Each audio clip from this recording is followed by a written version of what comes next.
Hello everyone, उम्मीद है कि आप सब खैरियत से होंगे, सलामत होंगे। तो आज का चैप्टर है जी जो आज हम पढ़ने वाले हैं, उस चैप्टर का नाम है इंट्रोडक्शन टू न्यूट्रिशन। ये ह्यूमन न्यूट्रिशन एंड डायटेटिक्स के स्टूडेंट्स के लिए है, बेसिकली फर्स्ट सेमेस्टर के स्टूडेंट्स जो हैं। जिस बुक में से मैं आपको ये चैप्टर पढ़ाने वाली हूँ उस बुक का नाम है elements of food and nutrition. इस फर्स्ट चैप्टर में हम लोग सीखने वाले हैं फूड ग्रुप्स के बारे में, न्यूट्रिएंट्स के बारे में, डाइट के बारे में, बैलेंस डाइट के बारे में, डाइट एंड नीड प्लानिंग के बारे में। इस फर्स्ट चैप्टर में वो सारे ही इंपॉर्टेंट टॉपिक्स कवर होते हैं जो कि हर एक बेसिक न्यूट्रिशन स्टूडेंट को पता होना चाहिए। हमारा जो नींव है, हमारी जो बोन मैरो है, वो ये वाला चैप्टर है। अगर आपको ये चैप्टर आता है तो ये थ्रू आउट लाइफ आपके काम आएगा। तो हम शुरू करते हैं ये चैप्टर। सबसे पहले आता है जी इंट्रोडक्शन। इस चैप्टर का नाम ही इंट्रोडक्शन है। Nutrition is the process of consuming, absorbing and using nutrients needed by the body for growth, development and maintenance of life. जैसा कि इसकी डेफिनेशन के थ्रू ही हमें पता चल रहा है कि न्यूट्रिशन वो प्रोसेस है जिसमें कंज्यूमिंग, एब्जॉर्बिंग, यूजिंग न्यूट्रिएंट्स, जो कि हमारी बॉडी की ग्रोथ के लिए, डेवलपमेंट के लिए और मेंटेनेंस के लिए ज़रूरी है, वो सारी चीज़ों को हम मिला के क्या कहते हैं, न्यूट्रिशन कहते हैं। अब न्यूट्रिशन हमें मिलता कैसे है, जिसमें कंज्यूमिंग, एब्जॉर्बिंग के प्रोसेस के बारे में आ रहे हैं। अच्छा, ये मेरे से एक वाइवा में क्वेश्चन पूछा गया था कि मैंने सेम ही डेफिनेशन वाइवा में सुना दी थी। तो उन्होंने पूछा था कि न्यूट्रिशन प्रोसेस क्यों आपने कहा कि nutrition is the process of consuming. Process इसे इसीलिए कहते हैं क्योंकि कंजप्शन देखा जाए तो एक प्रोसेस है। फॉर एग्जांपल, अगर हमारे पास एक प्लेट में खाना पड़ा है तो हम पहले उस खाने को तोड़ेंगे, उसकी एक परफेक्ट बाइट बनाएंगे, उसे खाएंगे, चबाएंगे, सलाइवा के थ्रू वो सॉफ्ट होगा। सॉफ्ट होने के बाद हम उसे स्वॉलो करेंगे। तो ये हो गया कंजम्पशन। अब कंज्यूमिंग भी एक प्रोसेस हो गई, यानी एक प्रोसीजर के बाद ही वो जाके हमारे पेट में गया, राइट। अब एब्जॉर्बिंग भी एक प्रोसेस होता है कि हम जब वो चीज़ प्रॉपरली सॉफ्ट हो जाती है तो भी जाके हमारी बॉडी जो है उस चीज़ को एब्जॉर्ब करती है। अब जब उसकी प्रॉपर एब्जॉर्प्शन हो जाती है तो फिर उसमें से जो भी खाना हमने कंज्यूम किया होता है उसमें से जो न्यूट्रिएंट्स उसको मिलते हैं वो लेती है और हमारी बॉडी के हर एक नेसेसरी प्रोसेस के लिए जो जो भी हमारे डेली रेगुलर रूटीन के प्रोसेस होते हैं उसमें इस्तेमाल करती है और हमारी प्रॉपर ग्रोथ में, डेवलपमेंट में और मेंटेनेंस ऑफ लाइफ में हेल्प करती है। ये होगी सिंपल न्यूट्रिशन की डेफिनेशन। इसके बाद आता है it is a multidisciplinary subject with community as it practices area. अच्छा, अब इसके जो प्रैक्टिस एरिया में है ये क्या है, मल्टी डिसिप्लिनरी सब्जेक्ट है। मल्टी डिसिप्लिनरी क्यों है, क्योंकि इसमें बहुत सारे और ज़्यादा एरियाज़ आ जाते हैं। जैसे न्यूट्रिशन है, फॉर एग्जांपल हम जो सब्जेक्ट पढ़ रहे हैं वो है ह्यूमन न्यूट्रिशन एंड डायटेटिक्स का। ज़ाहिर सी बात है हम न्यूट्रिशनिस्ट और डाइटिशियंस के लिए पढ़ रहे हैं। अब यहाँ पे क्या होता है कि इसमें बहुत सारी चीज़ें, इसमें सिर्फ इस सब्जेक्ट में जो ह्यूमन एंड न्यूट्रिशन है इसमें हम सिर्फ न्यूट्रिशन के बारे में नहीं पढ़ते, हर उस चीज़ के बारे में पढ़ते हैं जो फूड से रिलेटेड हो, जो न्यूट्रिशन से रिलेटेड हो, जो बॉडी के प्रोसेसेस से रिलेटेड हो। हर उस चीज़ के लिए जिसका भी कनेक्शन फूड से है या न्यूट्रिशन से है, वो सारी एरियाज़ जो हैं वो इसी सब्जेक्ट में कवर होते हैं। हमारे ब्रेन को क्या चाहिए, हमारे डिफरेंट बॉडी पार्ट्स को क्या चाहिए, हमारे बॉडी फंक्शंस के लिए कौन कौन से फूड्स रिक्वायर हैं, कौन कौन से न्यूट्रिएंट्स रिक्वायर हैं, ये सारी चीज़ें जब मिला के हम पढ़ते हैं तो उसको हम क्या कहते हैं कि मल्टी डिसिप्लिनरी सब्जेक्ट कहते हैं। ठीक है। अब अगली डेफिनेशन है न्यूट्रिशन साइंस की। Nutrition science deals with the role of food in the maintenance of health. Nutrition science क्या करती है, वो फूड के रोल के साथ डील करती है कि यानी फूड का क्या रिलेशन है, फूड का क्या किरदार है, फूड का क्या रोल है हेल्थ को मेंटेन करने में। उसे हम कहते हैं, जब हम वो चीज़ पढ़ते हैं तो उस साइंस को हम क्या कहेंगे, न्यूट्रिशन साइंस। ठीक है। अब न्यूट्रिशन साइंस के आगे एसेंशियल्स क्या हैं, उसमें से सबसे पहले मैंने जिस तरह से इसको याद किया था वो मैं आपको बता देती हूँ। इसके एसेंशियल्स में आ जाता है जी, सबसे पहले आता है जी अचीवमेंट, मेंटेनेंस, साउंड, एबिलिटी। इसको मैंने याद किस तरह से किया था, अमसा के थ्रू, AMSAA। ठीक है। अब अचीवमेंट क्या है, achievement of optimal growth and development reflecting full expression of one's genetic potential. ठीक है, जीन पोटेंशियल की बात हो रही है यहाँ पे। ऑप्टिमल ग्रोथ का मतलब होता है प्रॉपर ग्रोथ, यानी परफेक्ट ग्रोथ। अच्छा, अब ऑप्टिमल ग्रोथ को हमने अचीव करना है, ये आता है न्यूट्रिशन साइंस के अंदर। जैसे आप लोगों ने एक्सपीरियंस किया होगा, ऑब्जर्व किया होगा कि आजकल लोगों की जो हाइट है ना वो नॉर्मली 5 फुट के आसपास है, यानी 5 foot 2 inch, 5 foot 3 inch 4 inch इस तरह से आ रही है। पहले ज़माने में क्या होता था कि लोगों की 6-6 फुट तक हाइट होती थी। अब क्या है वो जैसे मजाक नहीं करते, जैसे मीम्स में आता है कि अब हाइट की जगह लड़कियों की हाइट नहीं होती, डोरेमोन के बच्चे होते हैं काइंड ऑफ। तो ये यहाँ पे ये होता है। खैर मेरी खुद की भी हाइट थोड़ी है मेरी खुद की हाइट भी 5'3" है। तो ये बात यहाँ ये हो रही है। इसका एक और रीज़न भी होता है कि achievement of optimal growth and development. यहाँ पे हाइट की जैसे मैं बात करी तो हाइट का एग्जांपल एक और भी है कि अब कम क्यों हाइट है पहले से। एक तो न्यूट्रिशन की बात है कि लोगों की जो खुराक है वो बहुत बदल गई है। पहले ज़मानों में लोगों को इंतहाई नेचुरल चीज़ें मिलती थी। आप लोगों ने देखा होगा कि जो गांव के लोग होते हैं उनकी डाइट में और हमारी डाइट में ज़मीन आसमान का फ़र्क होता है। हम उनके जैसी डाइट कभी नहीं ले सकते। मतलब हम लोग अगर कोशिश भी करें ना कि हम लोग उनकी बराबरी कर सकें तो आई डोंट थिंक कि हम लोग वो चीज़ अचीव कर पाएंगे। अब यहाँ पे क्या है कि ऑप्टिमल ग्रोथ एंड डाइट की बात हो रही है, ऑप्टिमल ग्रोथ एंड डेवलपमेंट की बात हो रही है। तो ग्रोथ तब तक नहीं होगी जब तक हमें प्रॉपर न्यूट्रिएंट्स ना मिलें। डेवलपमेंट तब तक नहीं होगी जब तक हमारा न्यूट्रिशन रिक्वायरमेंट्स जो हैं जो हर एक बॉडी टाइप के अकॉर्डिंग वो पूरी ना हो। दूसरी चीज़ इसमें आती है maintenance of structural integrity and functional efficacy of the body tissues necessary for an active and productive life. हमने क्या करना है, मेंटेन करना है स्ट्रक्चर इंटेग्रिटी को, फंक्शनल एफिकेसी को of body tissues necessary for active and productive life के लिए। हमने क्या चीज़ मेंटेन करनी है, स्ट्रक्चर इंटेग्रिटी, यानी हमारा जो स्ट्रक्चर है, हमारा बॉडी स्ट्रक्चर जो है उसको हमने मेंटेन करना है, उसका प्रॉपर स्ट्रक्चर मेंटेनेंस चाहिए हमें। फंक्शनल एफिकेसी यानी हमारे हर बॉडी ऑर्गन का, हर बॉडी एंजाइम का, हर बॉडी फ्लूइड जो भी हमारी बॉडी में प्रोसेस हो रहे हैं, हर एक चीज़ का जो फंक्शन है वो बिल्कुल परफेक्ट टू द पॉइंट होना चाहिए। किस लिए, एक एक्टिव और प्रोडक्टिव लाइफ के लिए। ये नहीं कि जैसे आजकल के लोग हैं, आजकल के छोटे छोटे बच्चों को देखें आप, तो वो लोग मोबाइल फ़ोन पे लगे रहते हैं सारा दिन सारी रात। उनके पेरेंट्स उन्हें मोबाइल पकड़ा देते हैं, 2-3 साल के बच्चे हैं छोटे छोटे, उनको मोबाइल फ़ोन्स आप दे दें और अगले 1-2 साल तक उनकी आईसाइट वीक हो जाती है। ये चीज़ आ गई, प्रोडक्टिविटी नहीं है उनकी लाइफ में, उस तरह से उनका लाइफ स्पैन भी कम होगा और वो एक्टिव भी कम होंगे। अब हमारे ज़माने में क्या था कि हम सब ने, जो भी बच्चे 90s के हैं, किसी भी 19 की लाइन में आप ले लें जो बच्चे अभी भी, अगर अभी आप लोगों की यूनिवर्सिटी में अगर एडमिशन लेने वाले हैं तो आप लोग खुद एक्सपीरियंस करें कि आपका बचपन और जो अब बच्चे हैं उनका बचपन कंपैरेटिवली बहुत डिफरेंट है। हम सब ने बचपन में खेला भी है, स्कूल्स में खेला है, कॉलोनी में क्रिकेट खेला है, बैट बॉल, बास्केटबॉल, जो हमें मिलता था वो खेलते थे। वो पुराने गत्तों को, जो क्लिप बोर्ड्स होते थे, पेपर बोर्ड्स होते हैं, उनको उनको रैकेट बना के और पेपर बॉल बना के हम उससे बैडमिंटन खेलते होते थे, इस तरह की चीज़ें करते थे। तो आजकल के बच्चे हैं वो फिज़िकल एक्टिविटी तो बिल्कुल भूल ही गए। तो यहाँ पे वो चीज़ भी आती है, फिज़िकल एक्टिविटी आपके न्यूट्रिशन को साथ साथ एनहांस करती है, उसकी एब्जॉर्प्शन में हेल्प करती है। जैसे ही वो चीज़ कम हो जाती है, अगर आपने कुछ भी खाया पिया है तो वो आपको आपकी चीज़ मिलेगी नहीं। तीसरी चीज़ है इसमें साउंड मेंटल हेल्थ, यानी मेंटल स्टेबिलिटी के लिए बहुत ज़रूरी है कि मेंटली भी न्यूट्रिशन आपको चाहिए। अब जैसे ब्रेन फूड्स होते हैं, ब्रेन फूड्स में क्या क्या आ जाती हैं इंपॉर्टेंट चीज़ें, जैसे लोग कहते हैं कि आप ये खाएं, आप वो खाएं तो आप हेल्दी होंगे। ब्रेन फूड्स में फॉर एग्जांपल हम लोग कह लेते हैं कि नट्स बहुत इंपॉर्टेंट है हमारे लिए, बेरीज़ बहुत इंपॉर्टेंट है, डिफरेंट काइंड्स ऑफ बेरीज़ बहुत इंपॉर्टेंट है, फाइबर मेंटेन करने में हेल्प करती हैं, वो बॉडी की फिजिकल एक्टिविटी को बढ़ाती हैं, ये सब के लिए साउंड मेंटल हेल्थ, ये सारी चीज़ें भी न्यूट्रिशन साइंस में आती हैं। Ability to withstand in the inevitable process of ageing with minimum disability and functional impairment. अच्छा, अब विदस्टैंड क्या करना है, हमारी ये एबिलिटी होनी चाहिए कि हमारे अंदर इतनी ताकत होनी चाहिए कि जो प्रोसेस होना ही होना है, इनएविटेबल प्रोसेस मतलब जो होना ही होना है एजिंग का, यानी हर किसी ने बूढ़ा होना है with the passage of time, उसको हम कम से कम कर सकें, उसको घटा सकें और डिसेबिलिटी और फंक्शनल इम्पेयरमेंट को भी कम कर सकें। किसके थ्रू, न्यूट्रिशन के थ्रू। यानी जैसे जैसे एज बढ़ती जाती है, अब आप लोग अपने पेरेंट्स में देख लें, अपने रिश्तेदारों में देख लें, आसपास के लोगों में देख लें कि जैसे जैसे एज बढ़ती जाती है, कमर का दर्द, घुटनों का दर्द, कंधों में, बाजुओं में दर्द, अलग अलग तरह के दर्द जो है वो बढ़ना शुरू हो गए। इवन कि 20s में भी लोगों के अब बहुत ज़्यादा पेन जो है वो डिफरेंट बॉडी पार्ट्स में होने शुरू हो गए कि मेरा ये घुटना दर्द हो रहा है, मेरी टांगें दर्द हो रही हैं, इस तरह से आता है। और फंक्शनल इम्पेयरमेंट में भी वही चीज़ आती है कि फंक्शंस इम्पेयर हो जाते हैं। जैसे आईसाइट है वो बहुत जल्दी लोगों की वीक होना शुरू हो गई है।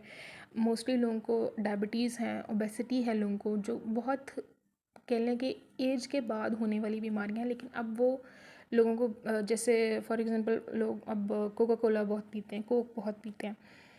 तो अब इस तरह से क्या होता है कि इस तरह की चीज़ें कंज्यूम करने से जो है उनकी बीमारियों की रेशो जो है वो बढ़ जाती है और उनकी उम्र और उनकी जो एजिंग प्रोसेस है वो घटती जा रही है। फिफ्थ इसमें आता है ability to resist the adverse effects of environmental toxins and pollutants and combat disease. अच्छा, हमारे अंदर वो एबिलिटी हमने प्रोड्यूस करानी विद हेल्प ऑफ न्यूट्रिशन कि जो एनवायरमेंटल टॉक्सिन्स हैं, पोल्यूटेंट्स हैं, उन सब से हम अपनी बॉडी को प्रिवेंट कर सकें, बचा सकें, महफूज रख सकें। किस तरह? अब जैसे कोरोना था, कोरोना की मेन क्या थी? एक तो उसकी सबसे बड़ी जंग थी पॉपुलेशन से। पाकिस्तान की पॉपुलेशन आपने देखी है कि बढ़ती जा रही है with the passage of time. सबसे पहली चीज़ है तो कि हमने पॉपुलेशन को कंट्रोल करना है। दूसरी चीज़ ये है कि इसमें एनवायरमेंटल टॉक्सिन्स बहुत ज़्यादा है। अब जैसे चिमनीज़ हैं या जो ये ईंटें जहाँ पे बनती हैं, ईंटों की भट्टियाँ वगैरह हैं। फिर उसके बाद कचरा बहुत फेंक रहे हैं लोग बगैर उसको ये हिसाब लगाए कि अगर पानी में जाएगा, समुद्रों में कचरा बहुत फेंकते हैं।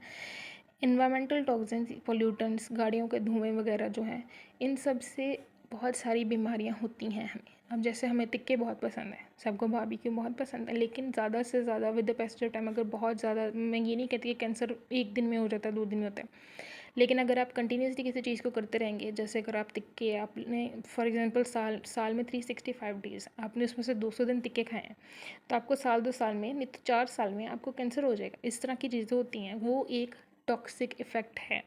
वो टॉक्सिन्स हैं जो हमारी बॉडी के अंदर जाके हमारी बॉडी को पोल्यूट करते हैं और हम बीमार होते हैं। कॉम्बैट डिजीज़ मतलब कि जो बीमारियां हो रही हैं हम उनसे लड़ सकें और अपनी बॉडी को प्रिवेंट कर सकें उन बीमारियों से, कि वो एक तो हम उन्हें ट्रीट कर सकें, दूसरा वो बीमारी हमें दोबारा ना हो। ठीक है, उसके बाद जी उम्मीद है आपको इतनी समझ आ गई होगी। उसके बाद आता है nutrition science is the science of food. Nutrition science है क्या? बेसिकली इसकी डेफिनेशन के अकॉर्डिंग देख लेते हैं। वो साइंस है जो जिसमें हम फूड के बारे में पढ़ते हैं, न्यूट्रिएंट्स के बारे में पढ़ते हैं, सब्सटेंसेस के बारे में पढ़ते हैं, their action and interaction in relation to health and diseases, उस सब के बारे में हम पढ़ते हैं। अब हमारे पास क्या है कि जो भी अमाउंट हम फूड की कंज्यूम कर रहे हैं, न्यूट्रिएंट्स की यूज़ कर रहे हैं, उन सब सब्सटेंसेस के अकॉर्डिंग हम लोगों ने क्या करना है, उसका एक्शन देखना है, इंटरेक्शन देखना है और रिलेशन देखना है कि उन सब का, फूड का, न्यूट्रिशन का, उन सब का क्या क्या एक्शन है और उसके बाद उनका इंटरेक्शन क्या है, किसके साथ, हेल्थ के साथ और डिजीज़ के साथ। यानी अगर हम कौन सा फूड खाएंगे तो हम हेल्दी रहेंगे, कौन सा फूड खाएंगे तो हम अनहेल्दी हो जाएंगे। यानी हमें कौन से फूड ना खाने से बीमारियां हो जाएंगी या कौन सा फूड खाने से, ज़्यादा खाने से भी बीमारियां हो जाएंगी। जैसे हम लोग एज अ डाइटिशियन या न्यूट्रिशनिस्ट हम लोग रेकमेंड करते हैं कि आप लोग को जूस की बजाय फ्रूट्स लेने चाहिए। इसका रीज़न मैं आपको देती हूँ कि जैसे फॉर एग्जांपल हम लोग 1 गिलास मैंगो जूस ले रहे हैं, ठीक है। अब 1 गिलास मैंगो जूस बनाने के लिए आपको 1 से 2 आम लगेंगे अगर आप उसमें पानी नहीं डाल रहे। फॉर एग्जांपल हम कहते हैं कि जी हमने सिर्फ मैंगो जूस लिया, हमने उसमें पानी नहीं डाला, चीनी नहीं डाली, तो हमने सिर्फ मैंगो जूस लिया। या उसको थोड़ा सा पतला करने के लिए अगर फॉर एग्जांपल अगर आप उसका 2 गिलास मैंगो जूस बनाना जिसमें 500 ml आप कह रहे हैं कि है, तो आपने 2 से 3 मैंगो से वो बनाया। अब वो क्या है, बिल्कुल प्योर शुगर है, ठीक है। बेशक वो नेचुरल शुगर है, लेकिन एक दिन की रिकमेंडेशन क्या है, एक मीडियम साइज्ड मैंगो, ठीक है। ये एक दिन की सर्विंग है ऑफ अ मैंगो। लेकिन अगर हम उससे ज़्यादा कंज्यूम कर रहे हैं ऑन अ डेली बेसिस तो हमारी क्या होगी, हमारा इंसुलिन लेवल इंक्रीज़ होगा आहिस्ता आहिस्ता। जब इस तरह की चीज़ें होती जाएंगी, फॉर एग्जांपल अगर आपने एप्पल का जूस भी इसी तरह से पिया है, ऑरेंज का जूस आप इस तरह से ले रहे हैं, ऑरेंज का जूस बनाने में ऑरेंजेस ज़्यादा लगते हैं। 1-1.5 गिलास जूस बनाने में हमें 7 से 8 ऑरेंजेस लगते हैं, जिसमें से ऑरेंज का सारा फाइबर भी वेस्ट हो जाएगा, ऑरेंज के सारे न्यूट्रिएंट्स जो हैं वो भी वेस्ट हो जाएंगे, और डायरेक्ट जो उसकी चीनी है ना, जो उसकी शुगर है, जो उसका ग्लूकोज है, सिर्फ वही हमारी बॉडी को मिल रहा है, ठीक है। ऑरेंजेस में ये आ रहा है। अब हमने तो कह दिया कि यार हमने ना फ्रूट्स की जगह हमने जूस ले लिया क्योंकि जूस हम ज़्यादा पी सकते हैं, ठीक है। लेकिन नुकसान उसका ये होगा कि हम ऑटोमेटिकली, चलो माना कि आप लोग कहते हैं कि हमने जितनी शुगर हमें चीनी से मिलती थी या गुड़ से मिलती थी उतनी नहीं मिली, लेकिन मिली तो सही। अब यहाँ ये नुकसान हो गया। यहाँ पे फूड साइंस में हम यही रिलेशन पढ़ते हैं कि कौन सा ऐसा फूड आइटम है जो हमारी बॉडी को, हमारी लिविंग स्टाइल को मेंटेन करने में हेल्प कर सकता है, इम्प्रूव कर सकता है, बेटर कर सकता है, ठीक है। और कौन से ऐसे फूड आइटम्स हैं जिनका हमारी बॉडी के लिए एडवर्स इफ़ेक्ट होता है, हमारी बॉडी के लिए नुकसान हो सकता है। अब इसमें एक और चीज़ भी आती है कि कुछ न्यूट्रिएंट्स, कुछ फूड आइटम्स ऐसी होती हैं जो अगर हम किसी दवाई के साथ, किसी पर्टिकुलर दवाई के साथ लें तो वो ना तो हमें दवाई का असर होता है, ना हमारी बॉडी पे दवाई का असर होता है, और ना ही जो हमने फूड खाया होता है उसके न्यूट्रिएंट्स हमें मिलते हैं। तो इसमें वो सारे इंटरेक्शंस भी पड़े जाते हैं, ठीक है। It also includes the processes by which individuals, अब न्यूट्रिशन साइंस में वो सारे प्रोसेसेस भी आते हैं जिसके थ्रू इंडिविजुअल्स जो हैं, इंसान जो है वो इंजेस्ट करता है, चीज़ों को खाता है, डाइजेस्ट करता है, एब्जॉर्ब करता है, ट्रांसपोर्ट करता है और यूटिलाइज़ करता है न्यूट्रिएंट्स को, डिस्पोज ऑफ करता है वेस्ट प्रोडक्ट्स को। यानी इंजेशन इसमें पड़ी जाती है, डाइजेशन पड़ी जाती है यानी हजम हो रहा है, एब्जॉर्ब हो रहा है यानी वो चीज़ हमें मिल रही है, हमारी बॉडी को कितनी अमाउंट में मिल रही है वो सभी पड़ा जाता है। ट्रांसपोर्ट हो रही है यानी हमारी बॉडी में कितनी अमाउंट में किस बॉडी पार्ट में ट्रांसफ़र हो रही है, कितनी बॉडी में किस बॉडी पार्ट को, किस बॉडी सेल को कितनी मिल रही है, कितनी उसको चाहिए तो उतनी से मिल रही है, नहीं मिल रही है, ये सब भी इसमें पढ़ा जाता है। यूटिलाइज हो रहे हैं हमारे न्यूट्रिएंट्स के, नहीं हो रहे, हमारे बॉडी पार्ट्स जो हैं वो प्रॉपर्ली फंक्शन कर रहे हैं कि नहीं कर रहे, ये सब भी पढ़ा जाता है इसमें।